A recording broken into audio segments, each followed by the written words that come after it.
অনেকদিন ধরে জুনিয়রকে নিয়ে বেরোই না, কিন্তু আজকে রাস্তায় বেরিয়ে আমাদের সাথে এত বড় একটা স্ক্যাম হবে বুঝতে পারিনি।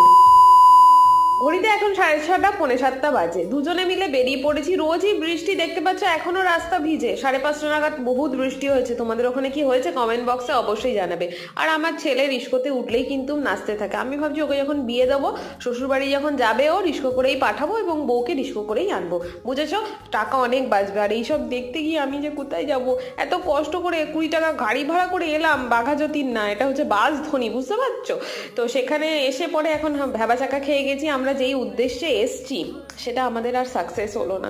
আমরা এসেছিলাম এখানে একটা অন্নপূর্ণা মন্দির আছে, একটুখানি দর্শন করতে মাকে, বাট কি হলো দেখোই তোমরা। অন্যদিন আমরা হ্যাঁ কি হবে, বন্ধ হয়ে গেল তো সো দেখতেই পারলে আমরা মন্দিরে ঢুকতে পারলাম না, কিন্তু এর পরে আমরা কোথায় গেছিলাম জানার জন্য অবশ্যই লিঙ্কে ক্লিক করো। বড় ব্লগ